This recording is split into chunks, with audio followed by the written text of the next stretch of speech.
हाँ जी, हम अपनी डे टू डे लाइफ में कुछ ऐसे लोगों से भी इंटरेक्ट करते हैं जिनका थॉट प्रोसेस नॉर्मल लोगों के जो थॉट्स होते हैं उनसे बहुत अलग होता है, डिफरेंट होता है, एंड उनकी जो परसेप्शन होती है, परसेप्शन में भी इम्पेयरमेंट होती है। और हम उन लोगों को क्या बोलते हैं कि ये तो साइको है। साइको मीन्स पागल है ये। और 1, 2, 3, 4 जब मैक्सिमम 5 बार इंटरेक्शन करने के बाद आप उन लोगों से इंटरेक्ट करना बंद कर देते हो। क्यों? बिकॉज उनका एक स्पेसिफिक थॉट बिलीव होते हैं और वो उन्हीं थॉट्स के अकॉर्डिंग एक्ट करते हैं, जो कि दूसरे नॉर्मल लोगों को वो इरिटेट करते हैं। सो दिस इज दी साइकोसिस। ठीक है, सो जो हम साइको वर्ड यूज करते हैं उसको साइकेट्री में साइकोसिस बोलते हैं, जो कि एक मेंटल इलनेस है, मेंटल डिसऑर्डर है साइकोसिस। So hello everyone, myself Manpreet and welcome आपका नर्सिंग स्कूप यूट्यूब चैनल पे। एंड आज से हम एक सीरीज स्टार्ट कर रहे हैं जिसमें मेंटल हेल्थ नर्सिंग के जितने भी इंपॉर्टेंट टॉपिक्स हैं, जब जो बेस है मेंटल हेल्थ नर्सिंग का, वो सारे हम डिस्कस करेंगे। सो ये जो टॉपिक्स हैं आपके एग्जामिनेशन पॉइंट ऑफ व्यू से तो इम्पोर्टेंट है ही, ठीक है, बेसिक्स है ये साइकेट्री का। बट इन वीडियोस को मैं कुछ ऐसे बनाऊंगी कि जो जनरल पॉपुलेशन है उनके लिए भी ये बेनिफिशियल हो। बिकॉज जो मेंटल इलनेस है ये हमारी सोसाइटी के लिए अभी भी एक स्टिग्मा है। ठीक है, हम मेंटल इलनेस को इलनेस मानते ही नहीं। ठीक है, सो अगर आपको पता लगता है कि आपकी फैमिली में, आपके सर्कल में कोई ऐसा बंदा है जिसको मेंटल इलनेस है, तो आप उसको छुपाने की कोशिश करते हो रादर कि आप उसको साइकेट्रिक कंसल्टेशन के लिए लेके जाओ। सो यही इन वीडियोस को बनाने का मेन मोटिव है कि एक तो आपका जो साइकेट्री में बेसिक पॉइंट्स होते हैं वो कवर हो और जनरल पॉपुलेशन के लिए वीडियोस बेनिफिशियल हो, लोगों को अवेयरनेस आए कि मेंटल इलनेस क्या होती है, क्यों आती है, और अगर आपकी फैमिली में, आपके फ्रेंड्स में कोई ऐसा बंदा है तो उसको आप इमीडिएट ट्रीटमेंट के लिए लेके जाओगे, ना कि आप उनको छुपाओगे लोगों से कि इनको कोई प्रॉब्लम है। सो इसी के साथ ही स्टार्ट करते हैं आज की वीडियो के जो मेन ऑब्जेक्टिव्स हैं।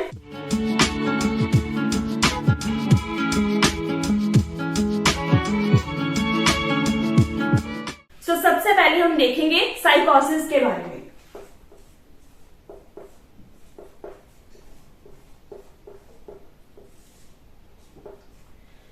एक मेंटल इलनेस होती है, मेंटल डिसऑर्डर्स होते हैं जो साइकोसिस के अंडर आते हैं। सो साइकोसिस के साथ साथ एक और कैटेगरी होती है जिसको हम बोलते हैं neurosis. So both are the mental disorder. साइकोसिस भी एक साइकेट्रिक इलनेस है, न्यूरोसिस भी एक साइकेट्रिक इलनेस है, बट इनमें बहुत मेजर डिफरेंस होते हैं। सो एक क्वेश्चन, बहुत ही पेट क्वेश्चन होता है जो कि एग्जामिनेशंस में पूछा जाता है कि what is the difference between साइकोसिस एंड न्यूरोसिस। सो सबसे पहले हम जानेंगे साइकोसिस के बारे में कि साइकोसिस क्या होता है, कौन सी डिजीजेस आती हैं इसके अंडर, साइकोसिस के अंडर, देन क्यों होता है ये डिसऑर्डर,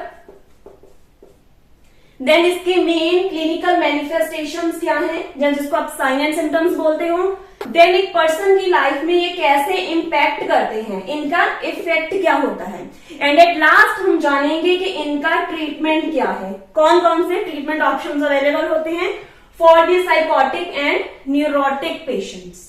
सो इन सब क्वेश्चंस को जानने के लिए आपने वीडियो को एंड तक देखना है और मैक्सिमम जितना आप शेयर कर सकते हो व्हाट्सएप पे, फेसबुक पे और कहीं पे भी आप जरूर इसको शेयर करना। सो चलिए हम स्टार्ट करते हैं साइकोसिस से।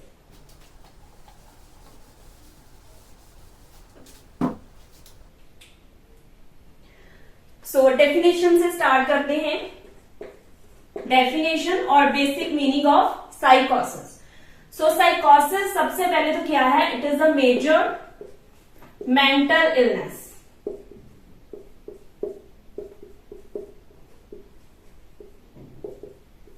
सो जैसा कि अभी हमने देखा था कि साइकेट्रिक डिसऑर्डर्स को हम दो कैटेगरीज में मेनली क्लासिफाई करते हैं, एक होता है साइकोसिस, second one is neurosis. But जो साइकोसिस होता है it is the major mental illness. ठीक है, it is of severe in nature. अब क्यों ये मेजर मेंटल इलनेस है, क्यों इसको हम बहुत ज्यादा सिवियर मानते हैं, उसका जो मेन रीजन है that is in this disorder person loss the contact with reality, loss of contact with reality.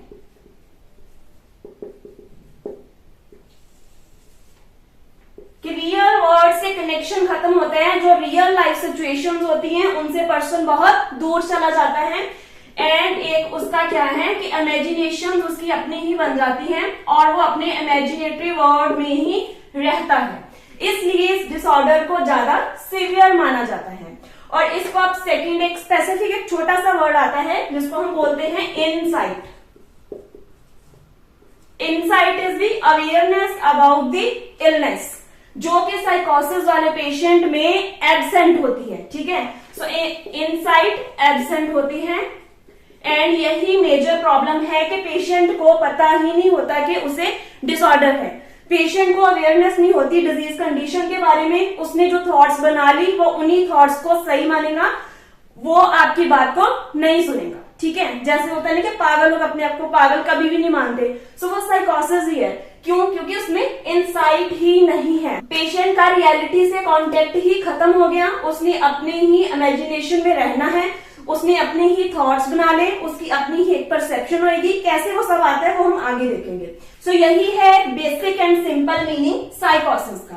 First क्या हो गया? It is a major mental illness which is characterized by loss of contact with reality, and third is person lives in a on imaginary world, means के insight is absent in this disorder। ठीक है, सो यही इस disorder को severe बनाती है कि patient को अवेयरनेस नहीं होती है। So this is the meaning of साइकोसिस। आई होप अब सबको अभी तक क्लैरिफिकेशन हो गई होगी कि साइकोसिस क्या है एंड क्यों हम इसको सीवियर मानते हैं। ठीक है जी, सो अभी मैं इसको रब करती हूं और आगे हम देखते हैं कि कौन कौन से डिसऑर्डर्स आते हैं साइकोसिस।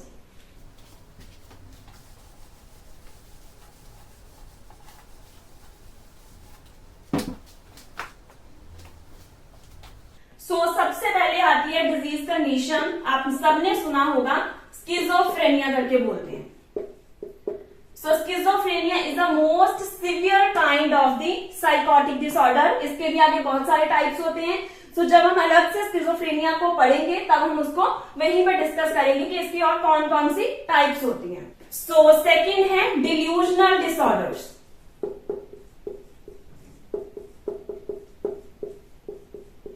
क्या होती है ये डिल्यूजन्स, अभी मैं बताती हूं। इसके बाद आता है मैनिक डिप्रेसिव डिसऑर्डर विथ साइकोसिस। डिप्रेशन तो सबको पता है, परसिस्टेंट फीलिंग ऑफ सैडनेस रहती है, और इसमें मेनिया में क्या होता है? एलिवेटेड मूड होता है। ठीक है, सो इसमें एक्टिविटी इंक्रीज होती है, एलिवेटेड मूड रहता है। डिप्रेशन में उल्टा होता है कि सैडनेस ज्यादा रहती है। जब तक तो पेशेंट को मेनिया और डिप्रेशन में डिल्यूजन्स नहीं आते तब तक तो वो न्यूरोटिक में ही आएगा। अगर उसमें साइकोसिस एपिसोड्स आने स्टार्ट हो गए, हेलुसिनेशंस आ गए, डिल्यूजन्स आ गए, देन वो साइकोसिस वाली कैटेगरी में फॉल कर जाएगा। इन सब में से schizophrenia is the most severe type of the disorder. Okay, इसके बाद अभी हम देखते हैं कि डिल्यूजन्स क्या होते हैं एंड परसेप्शन में इंपेयरमेंट कैसे आती है इन केस ऑफ साइकोसिस।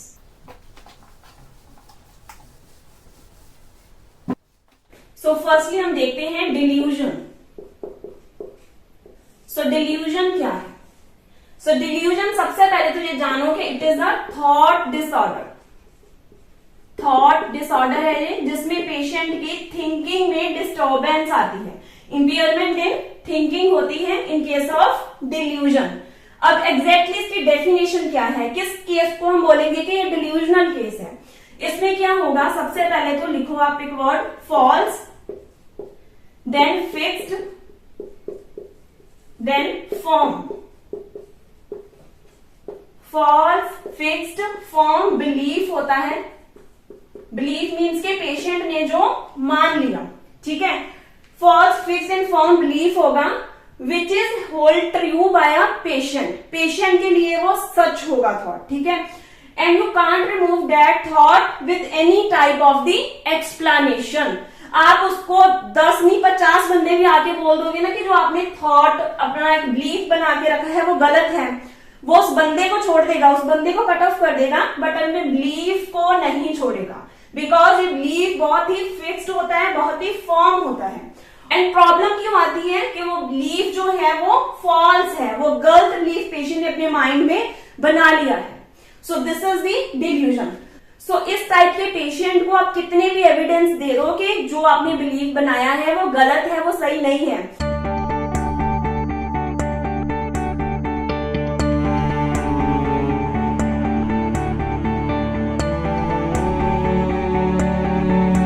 कितने भी एविडेंस दे दो वो नहीं मानेगा।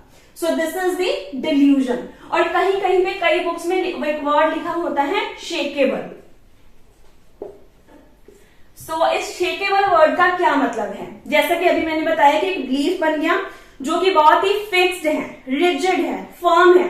अभी आप उस बिलीफ को तोड़ नहीं सकते हो, पेशेंट के माइंड में वो बिलीफ बन चुका है। सो आप क्या करते हो, आप पेशेंट को काउंसलिंग करते हो, ठीक है। काउंसलिंग में आपने उसकी सीबीटी कर दी, कॉग्निटिव बिहेवियर थेरेपी। सो इस सीबीटी में क्या होता है, आप पेशेंट के थॉट पे काम करते हो, उस थॉट को चेंज करने की कोशिश करते हो। सो जब आपने सीबीटी स्टार्ट करी तो डिल्यूजन शेकेबल हो सकता है, ठीक है। सो ऐसे करके शेक हो गया, मीन्स के कुछ टाइम के लिए पेशेंट का वो थॉट आपने शेक कर दिया, बिलीफ तोड़ दिया, बट आफ्टर सम टाइम वो फिर से वही थॉट पे आ जाएगा। सो शेकेबल होता है, बट उस बिलीफ को आप तोड़ नहीं सकते हो, वापस से पेशेंट फिर से वहीं पे आ जाएगा, ठीक है। सो साइकोथेरेपी से भी डिल्यूजन को ठीक करना बहुत टफ हो जाता है। So this is the delusion. So this is the false, fixed and firm belief which is very difficult to eliminate from the patient mind with any type of the explanation. Simple सी language में this is the delusion. अब delusion के बहुत सारे types होते हैं, like delusion of reference. delusion of reference क्या है कि लोग मेरे बारे में बातें कर रहे हैं, ठीक है, कि दो लोग हंस भी रहे होंगे तो पेशेंट को लगेगा मेरी बात कर रहे हैं और मेरे को देख के हंस रहे हैं। So this is the delusion of reference, ठीक है, पेशेंट का बिलीफ है।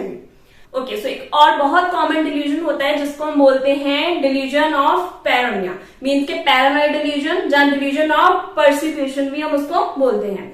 सो पैरानोइड डिल्यूजन में क्या होता है कि पेशेंट बहुत ही सस्पिशियस हो जाता है, सस्पिशियस बिहेवियर होता है in case of paranoid delusion.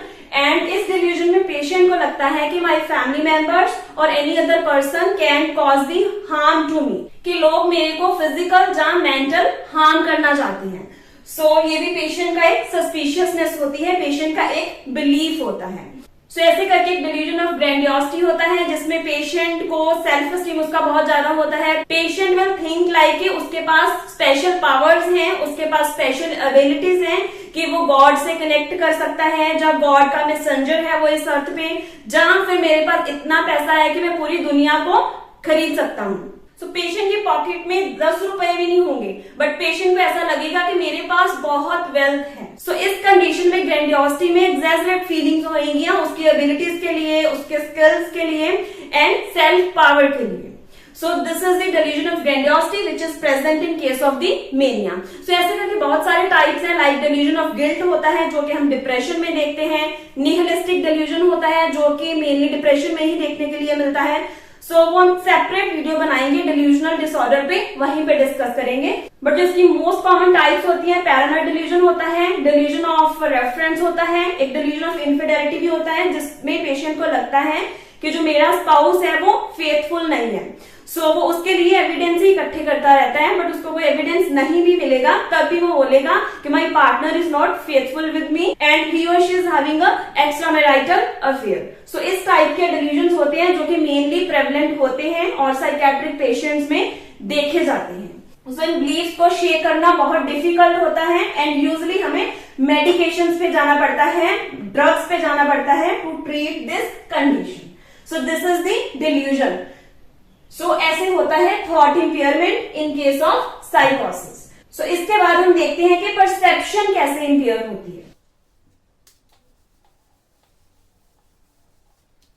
So perception में आता है एक वर्ड हेलुसिनेशन। सो बहुत बार अपनी प्रीवियस वीडियोस में मैंने डिस्कस करा है हेलुसिनेशन क्या होता है। So firstly it is a perception disorder, जैसे डिल्यूजन थॉट से रिलेटेड था, हेलुसिनेशन परसेप्शन से रिलेटेड है, ठीक है, परसेप्शन का डिसऑर्डर है ये। सो होता क्या है ये hallucination, it is the perception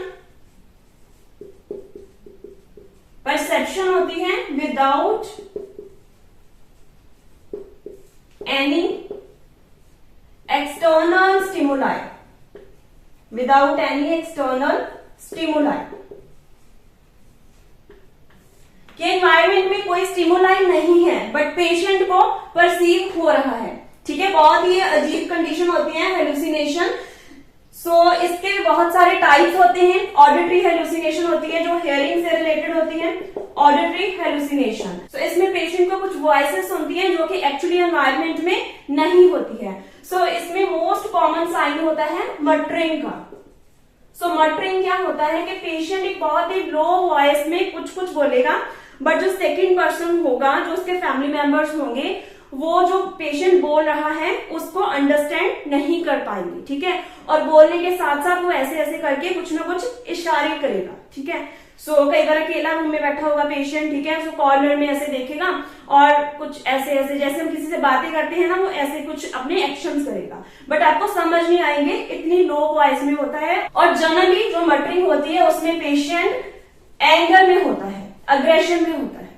so this is the auditory hallucination. ऐसे ही हेलुसिनेशंस की भी बहुत सारी टाइप्स है, लाइक विजुअल हेलुसिनेशंस होती हैं, गस्टेटरी होती हैं, टेक्टाइल होती हैं जो टच से रिलेटेड होती हैं। सो वो भी हम किसी और डिफरेंट लेक्चर में ही डिस्कस करेंगे, बट यहाँ पे आपने समझना है कि जो साइकोसिस होता है उसमें मेजर जो सिम्टम होते हैं that is first is delusion, जो कि पहले हमने डिस्कस करा, and second one is the hallucination. So कई बार एमसीक्यूज आते हैं कि हेलुसिनेशन क्या है, तो उसमें ऑप्शन दिए होंगे, it is a perception disorder, thought disorder, then coordinative disorder, एक और कोई ऑप्शन होगा। सो उसमें आपने सेलेक्ट करना है hallucination is a perception disorder and delusion is a thought disorder. So ये हो गया, इसके जो मेन साइन एंड सिम्टम्स भी हमने देख लिए कि क्या होते हैं साइकोसिस में। सो अभी तक हमने देख लिया व्हाट इज साइकोसिस, देन कौन सी डिजीज कंडीशन इसके अंदर आती हैं, क्या इसमें साइन एंड सिम्टम्स होते हैं। सो दो मेजर साइंस हैं, first is delusion, second one is the hallucination. और अभी हम इसके बाद देखते हैं कि इसकी इटियोलॉजी क्या है। इटियोलॉजी मीन्स के कॉजेस क्या हैं, कैसे होता है ये साइकोसिस, कौन से कारण होते हैं।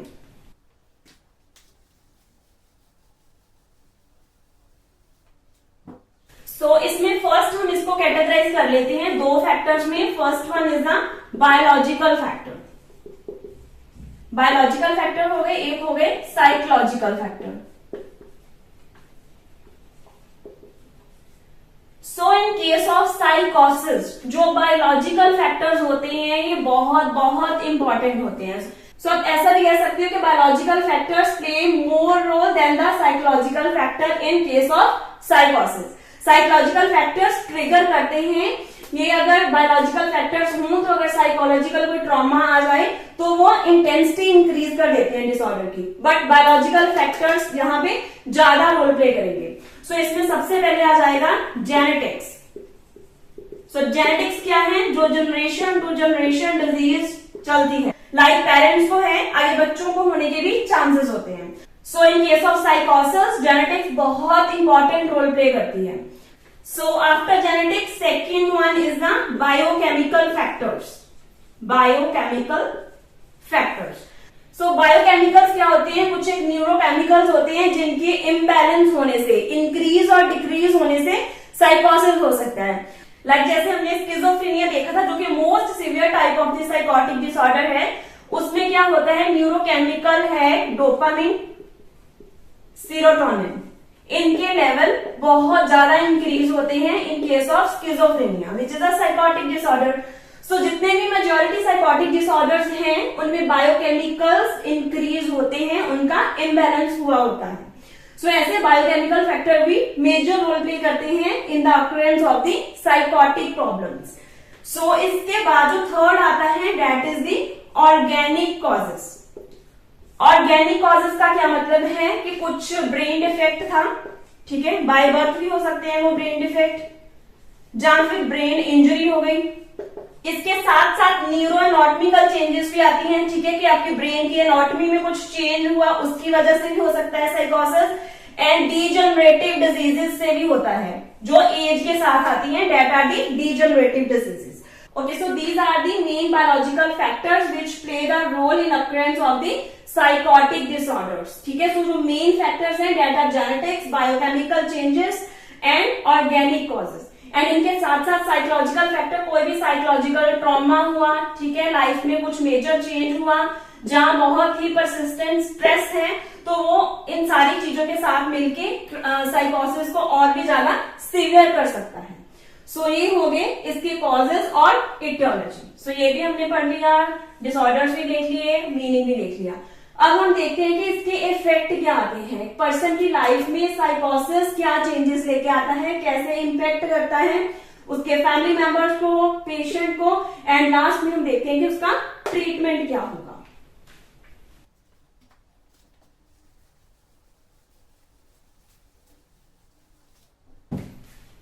सो इफेक्ट ऑफ साइकोसिस.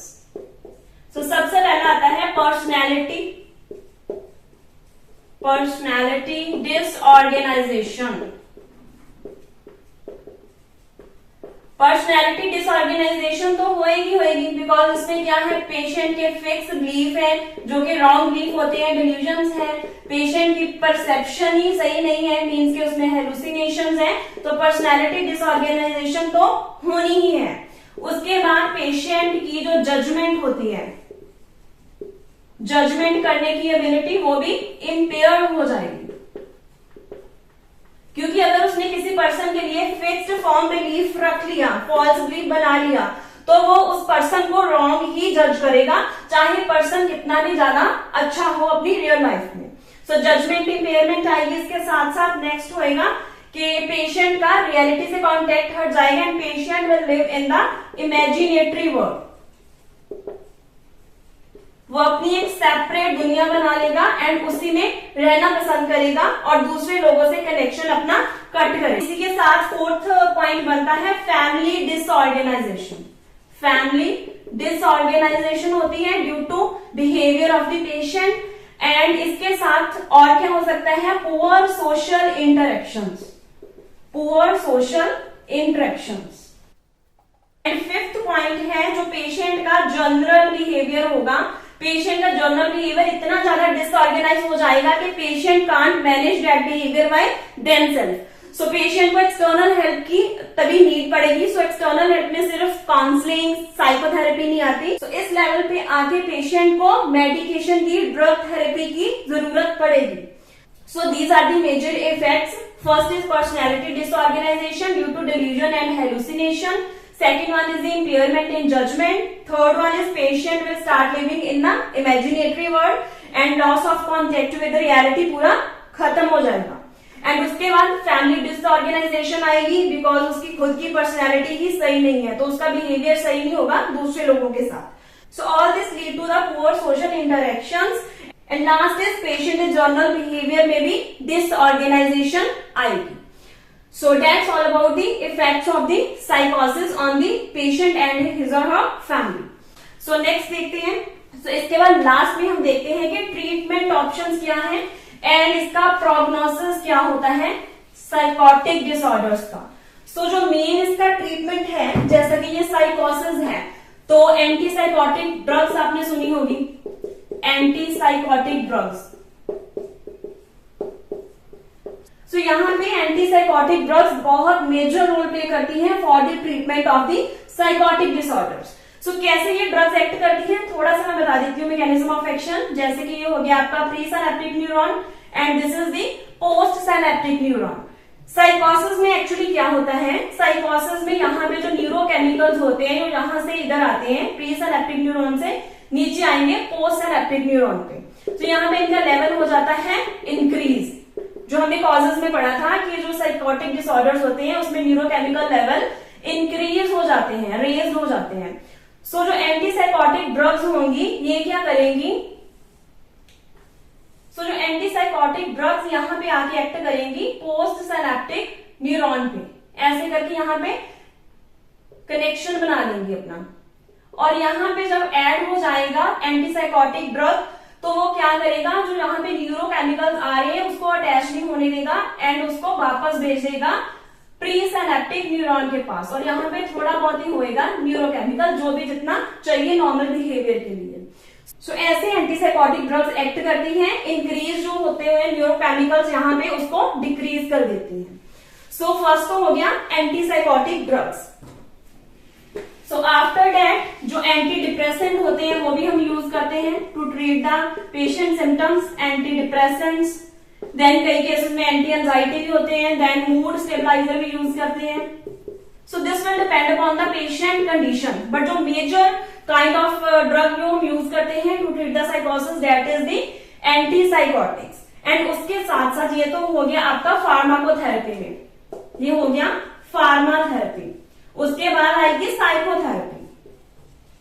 सो साइकोथेरेपी में आप क्या करोगे, यहाँ पे जो मेजर रोल प्ले करती है that is the CBT. CBT is the cognitive behaviour therapy. So cognitive word का क्या मतलब है, थॉट पे एक्ट करेगी ये थेरेपी, एंड उसके साथ साथ पेशेंट के बिहेवियर को भी ठीक करेगी। सो सीबीटी एक अपने आप में बहुत ही इंपॉर्टेंट टॉपिक है, अपनी किसी नेक्स्ट वीडियो में देखेंगे। सो यहाँ पे जो मेजर रोल प्ले करेगी सीबीटी करती है। So that's all about the treatment options for the साइकोसिस। एंड इसके साथ साथ अगर जरूरत हो एंड पेशेंट इंडिकेटेड हो तो हम ईसीटी भी कर सकते हैं पेशेंट की, which is the electroconvulsive therapy. So all these are the treatment options for the patient with साइकोसिस। सो आई होप अभी तक हमने जो भी डिस्कस करा वो सब आपको पता चल गया होगा, सब क्लियर हो गया होगा। सो इस वीडियो में हमने सब कवर कर लिया कि साइकोसिस क्या है, कौन से डिसऑर्डर्स आते हैं इस कैटेगरी में, इटियोलॉजी इसकी क्या है, बायोलॉजिकल फैक्टर्स ज्यादा रोल प्ले करते हैं यहाँ पे, देन साइन एंड सिम्टम्स में हेलुसिनेशन एंड डिल्यूजन्स यहाँ पे ज्यादा रोल प्ले करते हैं, एंड मेजर यही है हेलुसिनेशन एंड डिल्यूजन इसके साइंस। उसके बाद हमने इम्पैक्ट देख लिया एंड लास्ट में ट्रीटमेंट देख लिया कि यहाँ पे आपको मेडिसिन देनी ही पड़ेगी to treat the delusional and hallucinatory behaviour of the patient. So I hope ये लेक्चर आपको अच्छे से क्लियर हो गया होगा, एंड अभी तक जो भी आपके साइकोसिस के रिगार्डिंग डाउट्स थे वो भी क्लियर हो गए होंगे। और अगर आपकी कोई भी क्वेरी है तो आप कमेंट सेक्शन में कमेंट डाउन कर सकते हैं, मैं ट्राई करूंगी उसका विद इन 24 आवर आंसर करने का। एंड जैसा कि मैंने स्टार्टिंग में ही कहा था कि जो वीडियोस है ये जर्नल अवेयरनेस के लिए भी है, बिकॉज जो एक सोशल स्टिग्मा है हमें वो भी ब्रेक करना है। सो इन वीडियोस को आप ज्यादा से ज्यादा अपने फ्रेंड सर्कल में शेयर करो, ठीक है, व्हाट्सएप, फेसबुक, किसी भी प्लेटफॉर्म पे जहां पे आप हो वहां पे इनको जरूर शेयर करना। एंड मेरी मोटिवेशन के लिए आप वीडियोस को लाइक कर सकते हो, एंड अपनी फीडबैक तो आप अच्छी प्रोवाइड करते ही हो। सो आप अपनी फीडबैक ऐसे ही प्रोवाइड करते रहो, वीडियोस को लाइक करो, उससे मोटिवेशन मिलती है और न्यू वीडियोस क्रिएट करने के लिए। सो अभी तक की सपोर्ट के लिए बहुत बहुत थैंक्स आप सबका। सो इस वीडियो को ज्यादा से ज्यादा शेयर करना। इसके बाद मैं नेक्स्ट वीडियो में डिस्कस करूंगी न्यूरोटिक डिसऑर्डर्स। सो इसी के साथ यहीं पे वीडियो को मैं करती हूँ and. So will see you in my next video very soon. So stay connected with nursing scope and thank you so much for watching.